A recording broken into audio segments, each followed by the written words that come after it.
Hello students, welcome to this video.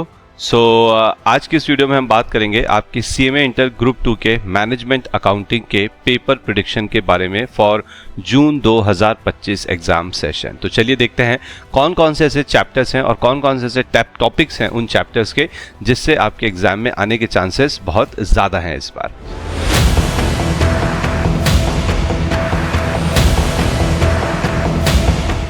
CMA inter management accounting paper prediction, जो कि इस video का नाम है। अब एक चीज बहुत ध्यान समझिएगा, मैनेजमेंट अकाउंटिंग एक ऐसा सब्जेक्ट है जिसके अंदर प्रैक्टिकल भी है और जिसके अंदर थ्योरी भी है।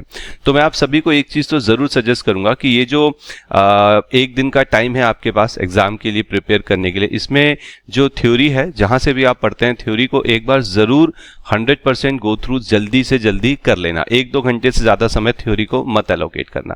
अब बात करता हूं मैं इंपॉर्टेंट चैप्टर्स की और उनके इंपॉर्टेंट टॉपिक्स की और उनके मार्क्स, कितने मार्क्स का आपसे पूछा जा सकता है। तो चलिए देखते हैं। नाउ इसके अंदर इसको मैंने 2 पार्ट्स में डिवाइड किया है। ये आपका पहला पार्ट है आपके सामने, दूसरा पार्ट अगली स्लाइड में मैं आपको थोड़ी देर में दिखाता हूं। तो देखिए यहाँ पे है, ये चैप्टर्स हैं, ओके। ये लाइकली क्वेश्चन यानी कि इस टॉपिक से पूछा जा सकता है और ये उसके एस्टिमेटेड मार्क्स। अब देखिए ये एक एस्टिमेटेड मार्क्स है, प्रिडिक्शन है, तो हो सकता है कि एज इट इज आपको ना मिले, थोड़ा फेरबदल करके मिलेगा, लेकिन जो टॉपिक्स मैं आपको बता रहा हूं स्टूडेंट्स, वो आपको जरूर से करने ही हैं। चलिए, तो सबसे पहले मैं बात करूंगा यहाँ पे एक्टिविटी बेस्ड कॉस्टिंग सिस्टम जो चैप्टर है उसकी। कुछ भी हो जाए, इस चैप्टर का आपको एक बार रिवीजन जरूर करना है और उसमें आपको करना क्या है मैं आपको बता देता हूं। आप 2 से 3 क्वेश्चंस निकाल लीजिए इस चैप्टर के, अच्छे वाले क्वालिटी क्वेश्चंस, और उनको एक बार अच्छे से गो थ्रू कर लीजिए। मैं नहीं कह रहा कि हाथ से सॉल्व करिए, बट अच्छे से एक बार गो थ्रू कर लीजिए कि एबीसी सिस्टम के अंदर हम कैसे प्रोडक्ट की कॉस्ट पर यूनिट का कैलकुलेशन करते हैं, स्टेप बाय स्टेप अप्रोच। क्योंकि इसका जो वेटेज है आपके एग्जाम में वो 10% यानी कि 10 मार्क्स तक का आपसे पूछा जा सकता है और इसका क्वेश्चन आएगा। आई एम श्योर कि इससे जरूर आपसे क्वेश्चन पूछा जाएगा। बात करते हैं मार्जिनल कॉस्टिंग चैप्टर की। तो अगर आपने अपने मॉड्यूल में देखा होगा तो इस चैप्टर का वेटेज अकेले का 30% है। तो इसके अंदर बहुत सारी चीजें हैं और इसी में बच्चे कंफ्यूज होते हैं कि क्या करे क्या नहीं करे। तो मैं आपको बताता हूं कि इसके अंदर जो सीवीपी एनालिसिस है उसे आपको अच्छे से देखना है। ब्रेक इवन चार्ट्स, जो चार्ट्स है उनको अच्छे से गो थ्रू कर लेना कि चार्ट कैसे बनता है। Marginal versus absorption costing system के जो क्वेश्चन है उनको जरूर सॉल्व करना। 2 क्वेश्चन सॉल्व करके देखिएगा।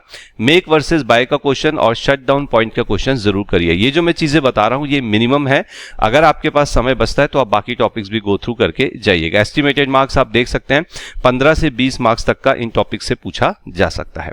ट्रांसफर प्राइसिंग जो कि मार्जिनल कॉस्टिंग का ही हिस्सा है, उसके अंदर आपको क्या करना है, ट्रांसफर प्राइसिंग के अलग अलग सिचुएशन में अलग अलग ट्रांसफर प्राइसिंग निकालने के मेथड्स हैं। हर एक मेथड का एक क्वेश्चन आप जरूर अच्छे से देख लेना। 10 से 12 मार्क्स तक की वेटेज है अगर इसमें से क्वेश्चन आ गया तो।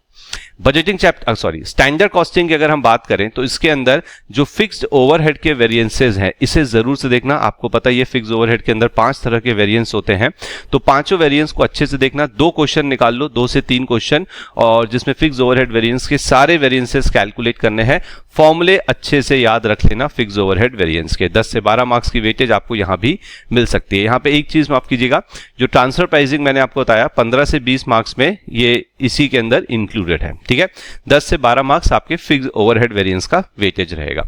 बजटिंग चैप्टर की अगर हम बात करें तो यहाँ पे हर एक जो टाइप ऑफ बजट है, जैसे कि अगर आप फ्लेक्सिबल बजट बना रहे हैं या फिर आप प्रोडक्शन बजट बना रहे हैं या फिर आप कैश बजट बना रहे हैं, ठीक है, कैश बजट जरूर करना। हर एक टाइप ऑफ बजट का एक एक क्वेश्चन गो थ्रू कर लीजिएगा। देखो, क्योंकि ये कहना बहुत मुश्किल है कि कौन सा बजट आपसे पूछा जाएगा। जनरली देखा गया है कि थोड़ा अलग तरीके का बजट पूछा जाता है, इसलिए मैं आपसे कह रहा हूं कि कैश बजट का जरूर से क्वेश्चन कर लेना। 10 से 12 मार्क्स की यहां भी वेटेज है। अगली स्लाइड में चलते हैं और बाकी बचे हुए जो चैप्टर्स हैं उनके भी इंपॉर्टेंट टॉपिक्स को देखते हैं। बात करते हैं डिविजनल परफॉर्मेंस मैनेजमेंट चैप्टर की। इस चैप्टर के अंदर काफी सारे टॉपिक्स हैं। मैं आपको बोलूंगा कि return on investment and residual income जरूर देख के जाइएगा, इसकी थ्योरी भी पढ़ लेना।